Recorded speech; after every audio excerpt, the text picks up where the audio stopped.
Hello everyone, welcome back you all.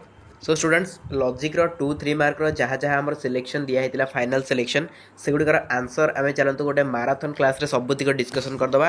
ये रहिबो total महा माराथन क्लास कहि परिबा जोतरे कि 2 मार्क रो 3 मार्क रो क्वेश्चन सब किछि आंसर सहित आम डिस्कसन करबा।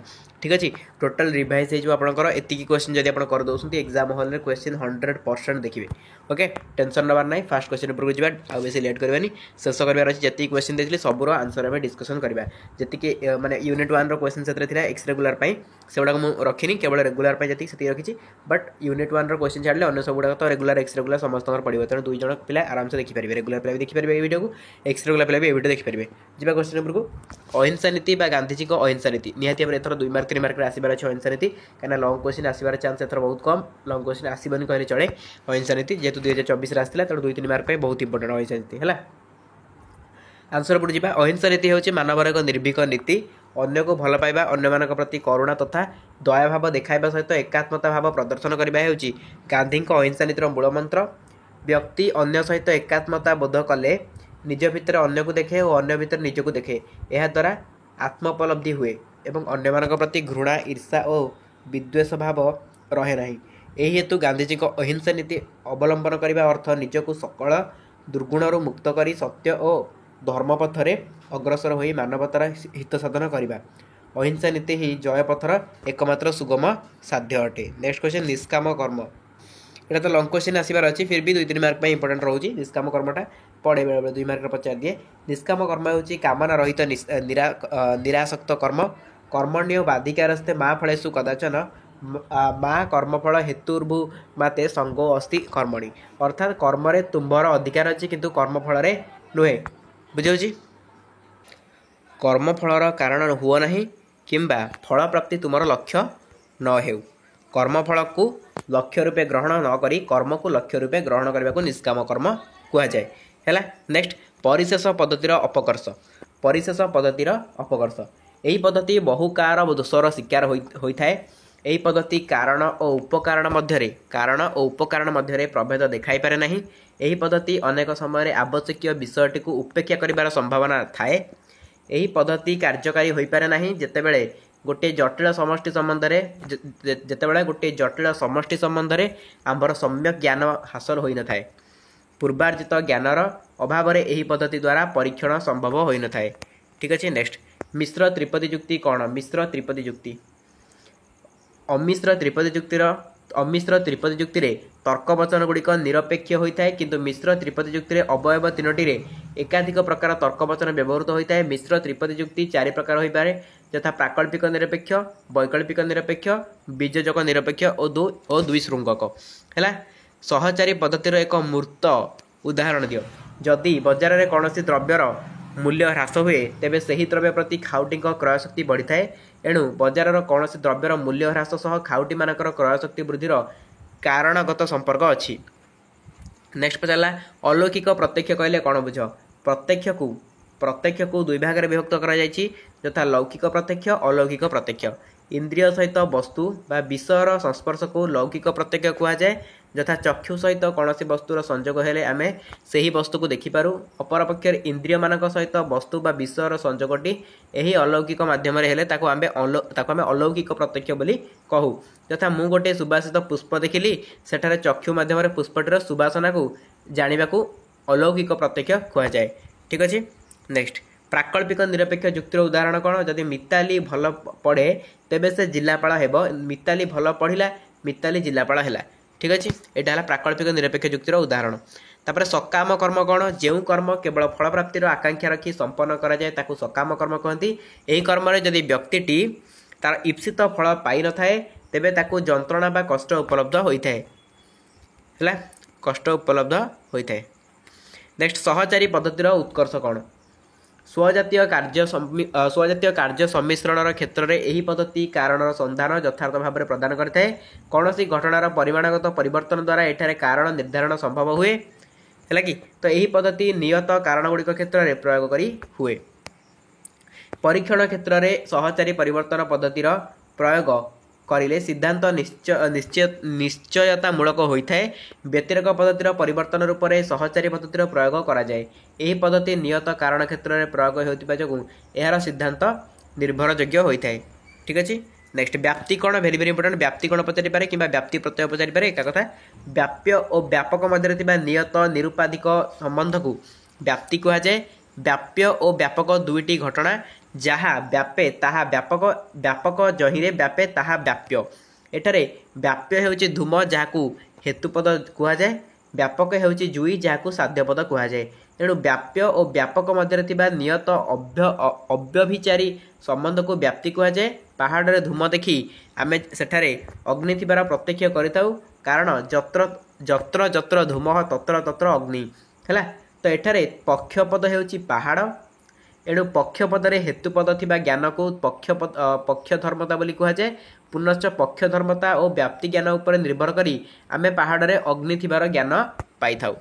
ନେକ୍ସଟ କ୍ୱେଶ୍ଚିନ୍, ଯୋଗଜ ପ୍ରତ୍ୟକ୍ଷ କ'ଣ? ଯୋଗଜ ପ୍ରତ୍ୟକ୍ଷ ଯୋଗ ଶକ୍ତି ଅଥବା ଅଲୌକିକ ଶକ୍ତି ମାଧ୍ୟମରେ ଅତୀତ, ବର୍ତ୍ତମାନ ଏବଂ ଭବିଷ୍ୟତ ସମ୍ବନ୍ଧରେ ଜ୍ଞାନ ହାସଲ କରିବାକୁ ଯୋଗଜ ପ୍ରତ୍ୟକ୍ଷ କୁହାଯାଏ।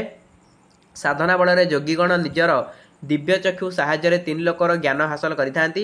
ଏହି ପ୍ରକାର ପ୍ରତ୍ୟକ୍ଷକୁ ଯୋଗଜ ପ୍ରତ୍ୟକ୍ଷ କୁହାଯାଏ।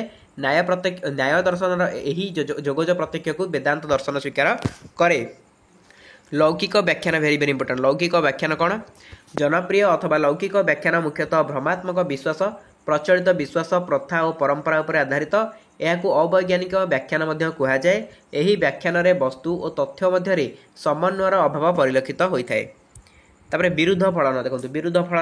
ବିରୁଦ୍ଧ ଫଳନର ସୂଚକାଙ୍କ ସ୍ଥାନରେ କେବଳ ମିଥ୍ୟା ପ୍ରତିଫଳିତ ହୁଏ ହେଲା। ଏଇଟା ହେଲା ବିରୁଦ୍ଧ ଫଳନ। ତାପରେ ଜନପ୍ରିୟ ବ୍ୟାଖ୍ୟା। ଜନପ୍ରିୟ ବ୍ୟାଖ୍ୟା କ'ଣ? ଜନପ୍ରିୟ ବ୍ୟାଖ୍ୟା ମୁଖ୍ୟତଃ ଭ୍ରମାତ୍ମକ ବିଶ୍ୱାସ, ପ୍ରଚଳିତ ବିଶ୍ୱାସ, ପ୍ରଥା ଓ ପରମ୍ପରା ଉପରେ ଆଧାରିତ। ଏହାକୁ ଅବୈଜ୍ଞାନିକ ବ୍ୟାଖ୍ୟା ମଧ୍ୟ କୁହାଯାଏ। ଏଠାରେ ବସ୍ତୁ ଓ ତଥ୍ୟ ମଧ୍ୟରେ ସମନ୍ୱୟର ଅଭାବ ଥାଏ। ନେକ୍ସଟ କ୍ୱେଶ୍ଚିନ୍, ଦ୍ୱିଶୃଙ୍ଗକ ଯୁକ୍ତିର ଏକ ପ୍ରତିରୋଧୀ ଯୁକ୍ତି ଦିଅ। ଦ୍ୱିଶୃଙ୍ଗକ ଯୁକ୍ତିର ଏକ ପ୍ରତିରୋଧୀ ଯୁକ୍ତି। ଗୋଟିଏ ଦ୍ୱିଶୃଙ୍ଗକ ଯୁକ୍ତିର ପ୍ରତିରୋଧ ପାଇଁ ଅନ୍ୟ ଏକ ଦ୍ୱିଶୃଙ୍ଗକ ଯୁକ୍ତିର ଆବଶ୍ୟକ ପଡ଼ିଥାଏ। ଏହାକୁ ପ୍ରତିରୋଧୀ ଦ୍ୱିଶୃଙ୍ଗକ ଯୁକ୍ତି ସାହାଯ୍ୟରେ ନିରସନ ଅର୍ଥାତ୍ ଅକାମୀ କରିଦେଇଥାଏ। ଉଦାହରଣ, ତୁମେ ଯଦି ଭଲ କାମ କଲ ଲୋକେ ତୁମକୁ ଭଲ କହିବେ ଏବଂ ତୁମେ ଯଦି ଅନ୍ୟର ମଙ୍ଗଳ କର ତେବେ ଲୋକେ ତୁମକୁ ଗୋଇଠା ମାରିବେ। ଅନ୍ୟର ମଙ୍ଗଳ କର ତେବେ ଲୋକେ ତୁମକୁ ଗୋଇଠା ମାରିବେ। ହୁଏତ ତୁମେ ଭଲ କରିପାର ଅଥବା ଅନ୍ୟର ମଙ୍ଗଳ କରିପାର, ଅତଏବ ହୁଏତ ଲୋକେ ତୁମକୁ ଖରାପ କହିବେ କିମ୍ବା ଗୋଇଠା ମାରିବେ। ଉପରୋକ୍ତ ଯୁକ୍ତିଟି ନିମ୍ନ ମତେ ଖଣ୍ଡନ ହୁଏ। ଯଦି ତୁମେ ଭଲ କାମ କର ଲୋକେ ତୁମକୁ ପ୍ରଶଂସା କରିବେ, ଯଦି ତୁମେ ଅନ୍ୟର ମଙ୍ଗଳ କର ତେବେ ଲୋକେ ତୁମକୁ ଭଲ ପାଇବେ। ହୁଏତ ତୁମେ ଭଲ କାମ କର ଅଥବା ଅନ୍ୟର ମଙ୍ଗଳ କର, ଅତଏବ ହୁଏତ ଲୋକେ ତୁମକୁ ପ୍ରଶଂସା କରିବେ କିମ୍ବା ଭଲ ପାଇବେ। ଠିକ୍ ଅଛି। ନେକ୍ସଟ, ତର୍କଶାସ୍ତ୍ରୀୟ ସ୍ଥିରାଙ୍କ କ'ଣ? ଦେଖନ୍ତୁ, ସ୍ଥିରାଙ୍କ ଦ୍ୱାରା ଦୁଇ କିମ୍ବା ତତୋଧିକ ଚଳାଙ୍କକୁ ସଂଯୋଗ କରାଯାଏ। ସ୍ଥିରାଙ୍କର ମୂଲ୍ୟ ସ୍ଥିର ଥିବା ବେଳେ ଚଳାଙ୍କର ମୂଲ୍ୟ ସ୍ଥିର ରହେ ନାହିଁ ହେଲା। ଏଇଟା ସବୁ ହେଉଛି କ'ଣ? ଏଇସବୁ ଗୁଡ଼ାକୁ କୁହାଯାଏ ସ୍ଥିରାଙ୍କ ବା ସ୍ଥିର ପ୍ରତୀକ କୁହାଯାଏ ହେଲା। ନେକ୍ସଟ, ସହକାର୍ଯ୍ୟ କାରଣତା ଦୋଷ କ'ଣ? ପୃଥିବୀ ନିଜ ମେରୁଦଣ୍ଡ ଚାରିପଟେ ଘୂରିବା କାରଣରୁ ଦିନ ରାତି ହୋଇଥାଏ। ତେଣୁ ଦିନ ଏବଂ ରାତି ପରସ୍ପର ସହକାର୍ଯ୍ୟ। ଆମେ ଯଦି ଗୋଟିଏ ସହକାର୍ଯ୍ୟକୁ କାରଣ ଏବଂ ଅନ୍ୟଟିକୁ କାର୍ଯ୍ୟ ବୋଲି ଧରିନେଉ, ଅର୍ଥାତ୍ ଦିନକୁ ରାତିର କାରଣ କିମ୍ବା ରାତିକୁ ଦିନର କାରଣ ବୋଲି କହୁ, ତେବେ ଆମେ ଏହି ଦୋଷର ଶିକାର ହେବା। ଠିକ୍ ଅଛି। ନେକ୍ସଟ, ନିରସନ ନିୟମ ଭେରି ଭେରି ଇମ୍ପୋର୍ଟାଣ୍ଟ। ଦେଖନ୍ତୁ କେତେ ଥର ଏ କ୍ୱେଶ୍ଚିନ୍ ପଚାରିଛି। 10ରେ ପଚାରିଲା, 11 ଛାଡ଼ିକି 12ରେ ପଚାରିଲା, 13 ଛାଡ଼ି 14ରେ ପଚାରିଲା, ପୁଣି 14 ତ ପଚାରିଲା, ପୁଣି 15ରେ ବି ପଚାରିଲା, 16ରେ ବି ପଚାରିଲା, 17ରେ ବି ପଚାରିଲା। ମାନେ ଲଗାତାର 4 ବର୍ଷ ଏଇ କ୍ୱେଶ୍ଚିନ୍ ପଚାରିଛି। 18 ଛାଡ଼ିକି 19ରେ ପଚାରିଲା, 20 ଛାଡ଼ିକି 21ରେ ପଚାରିଲା, 22ରେ ବି ପଚାରିଛି। ମେ ବି 23ରେ ଆଉ 23ଟା ଏତେ ଲେଖା ହେଇନି, ମେ ବି 23ରେ ପଚାରିନଥିବ, 24ରେ ବୋଧେ ପଚାରିନଥିବ, 25ରେ ତ ଗ୍ୟାରେଣ୍ଟି ପଚାରିବାର ଚାନ୍ସ ଅଛି ହେଲା। ଦେଖିବା କ'ଣ ହେଉଛି। Very very important question. ନିରସନ ନିୟମ। ଯେଉଁ ମୌଳିକ ସୂତ୍ର ଦ୍ୱାରା ଅବାନ୍ତର ଘଟଣାଗୁଡ଼ିକର ନିରାକରଣ କରାଯାଇ କାର୍ଯ୍ୟକରଣ ସମ୍ପର୍କକୁ ନିର୍ଣ୍ଣୟ କରାଯାଇଥାଏ ତାହାକୁ ନିରସନ ନିୟମ କୁହାଯାଏ। ମୌଳିକ ସୂତ୍ରଗୁଡ଼ିକ ନିମ୍ନରେ ପ୍ରଦତ୍ତ ହେଲା। ଫାର୍ଷ୍ଟ ଆସିଲା, କାର୍ଯ୍ୟ ପ୍ରତି ପ୍ରତିକୂଳ ନ ହୋଇ ଯେଉଁ ପୂର୍ବଗାମୀ ଘଟଣାର ନିରସନ ସମ୍ଭବପର ତାହା କାରଣର କୌଣସି ଅଂଶବିଶେଷ ନୁହେଁ। କାର୍ଯ୍ୟର ବିନାଶ ସାଧନ ନ କରି ଯେଉଁ ପୂର୍ବଗାମୀ ଘଟଣାର ନିରାସନ ସମ୍ଭବପର ନୁହେଁ ତାହା କାର୍ଯ୍ୟର କାରଣ ବା କାରଣର ଅଂଶବିଶେଷ ଅଟେ।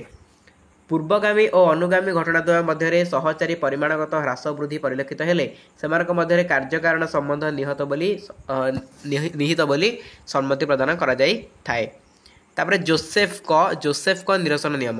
ଜୋସେଫଙ୍କ ନିରସନ ନିୟମ ପରିଶେଷ ପଦ୍ଧତି ପାଇଁ ଉପଯୋଗୀ ଅଟେ, ଯାହା ନିମ୍ନରେ ପ୍ରଦତ୍ତ ହେଲା। ଗୋଟିଏ ପ୍ରଦତ୍ତ ପ୍ରକ୍ରିୟାର କୌଣସି କାରଣ ହୋଇପାରିବ ନାହିଁ ଯଦି ଏହା ଅନ୍ୟ ଏକ ପ୍ରକ୍ରିୟାର କାରଣ ଅଟେ। ଆଚ୍ଛା, ନ୍ୟାୟାନୁମାନ କ'ଣ? ଦେଖିବା ନ୍ୟାୟାନୁମାନ। न्याय दर्शन में अनुमान तत्व को प्रमाण सिद्ध ज्ञान बोली विवेचना करा जायछि। यथार्थ ज्ञान लाभर प्रणाली संपर्क में यही दर्शन में आलोकपात करा जायथिबारु न्याय अनुमान को प्रमाण शास्त्र बा तर्कशास्त्र बोली कहा जायछि। कौनसी एक ज्ञात विषय को आश्रय करी अन्य एक अज्ञात विषय में उपनीत होगाकू अनुमान कहा जाए। अनुमान दुईटी शब्दर सृष्टि यथा अनु एवं मान। अनुर अर्थ है परवर्ती एवं मानर अर्थ है ज्ञान। एणु अनुमानर आक्षरिक अर्थ है परवर्ती ज्ञान। अर्थात गोटे घटना को भित्ति करी परवर्ती घटना संपर्क में ज्ञान आहरण को न्यायानुमानर एक नियत अविवेचारी संपर्क बोली विवेचना करा जाए। दुईटी घटना मध्य एक नियत अविवेचारी संपर्क को व्याप्ति बोली कहा जाए। तापर पचाला उपकरण को कारण रूपे प्रकाश करने तर्क दोष। कारण हेउची उभय सदर्थक एवं नंजर्थक उपकारण समूहर समन्वय। यही हेतु जदि गोटे उपकारण को कारणर मान्यता दि जाए तेबे आमे निर्दिष्ट तर्क दोषर सम्मुखीन हेबा। यही उपकारण को कारण रूपे ग्रहण करने को तर्क दोष कहा जाए। ठीक अच्छे। नेक्स्ट पुनरुक्ति क्या कहते? पुनरुक्ति पुनरुक्ति अर्थात सर्ववादी सत्यता एक यौथ तर्कवाक्य अटे। यार सूचकांक बा फलांक सर्वदा सत्य होता है। निम्नोक्त सारणटी पुनरुक्तिर एक उत्कृष्ट नमूना है। तापर सारणटा देखि दियंतु। तापर दबा तापर जिबा प सत्य फलन पाई सत्य सारणी। देखो 34 नंबर आंसर कौन हो? यहाँ सत्य सारणी। नेक्स्ट क्वेश्चन तृतीय संस्थानर वैध न्याय रूप गुड़िक लेख। तृतीय संस्थानर वैध न्याय रूप गुड़िक है दाराप्ति, डाटिसी, डिसामिस, फेलाप्टन, फेरिसन, बाकाडो। नेक्स्ट जीवा दुई श्रृंखक जुक्ति। वेरी वेरी इंपोर्टेंट दुई श्रृंखक जुक्ति। यह एक मिश्र त्रिपदी जुक्ति जेउठी साध्यावयव दुईटी प्राकल्पिक तर्कवाक्य को नहीं गठित है कि तो पक्षावयव एक वैकल्पिक तर्कवाक्य अटे। सिद्धांतटी निरपेक्ष किंबा वैकल्पिक तर्कवाक्य होता है। सिद्धांतटी निरपेक्ष तर्क वचन होते ताकू सरल दुई श्रृंखक कहुए। सिद्धांतटी वैकल्पिक होते ताकू जटिल दुई श्रृंखक कहुए। सरल दुई श्रृंखक दुई भाग में विभक्त यथा सरल भावात्मक, सरल निषेधात्मक। से ही जटिल दुई श्रृंखक दुई भाग में विभक्त जटिल भावात्मक, जटिल निषेधात्मक है। नेक्स्ट द्वितीय संस्थानर स्वतंत्र नियमावली।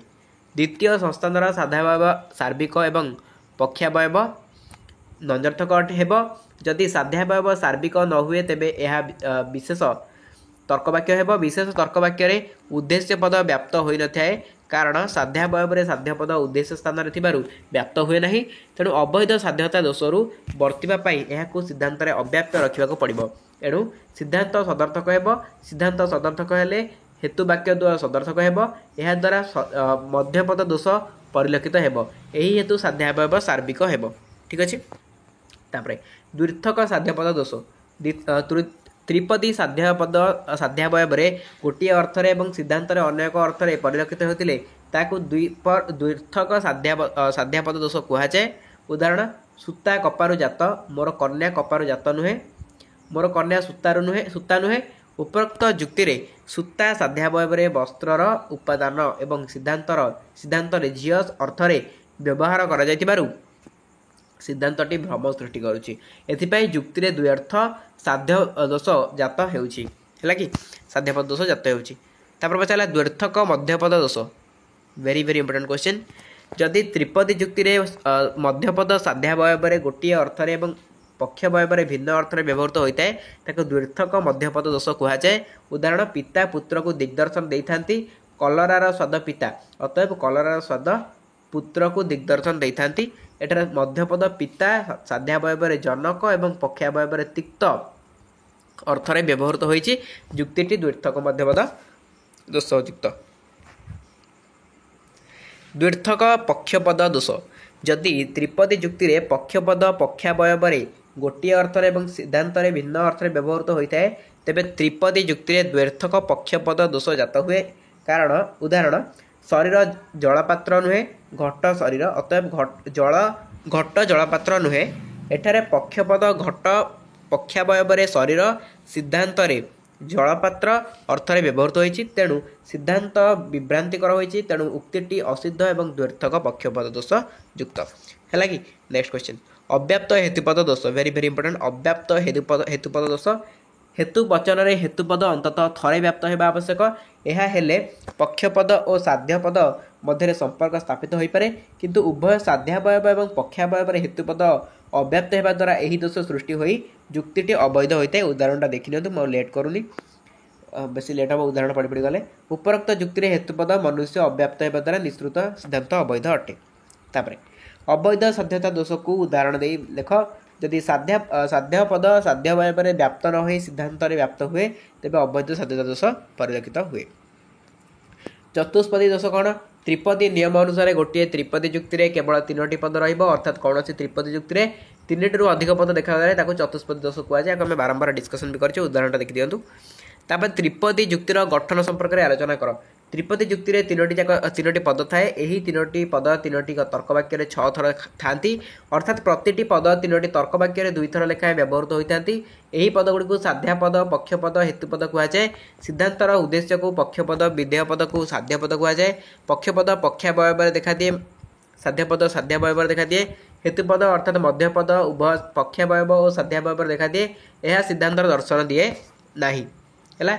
कर्मवाद कौन भेरी भेरी इंपोर्टेंट कर्मवाद व्यक्तिगत स्तर में मनुष्य जो शारीरिक मानसिक और नैतिक भित्तिक कर्म संपादन करे सेगुड़िकर अवश्य कर्मफल रही अर्थात मनुष्य तार प्रत्येक कर्मर फल भोगवाक बाध्य अटे।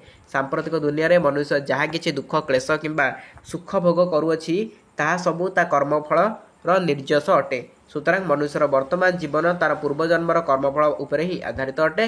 मनुष्य जहाँ किसी दुख किंबा सुख सांप्रतिक जीवन में भोग करुछि ताहा केवल तार प्रार्ध किंबा संचित कर्मर समाहार।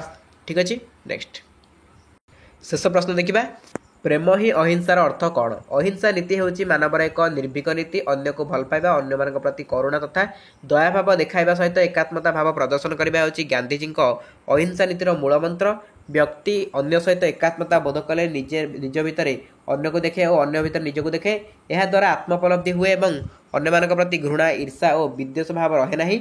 यही हेतु गांधी अहिंसा नीति अवलंबन करने अर्थ निजको सकल दुर्गुणर मुक्त करी सत्य और धर्म पथरे अग्रसर होई मानवतार हित साधन करने अहिंसा नीति ही विजय पथर एकमात्र सुगम साध्य अटे।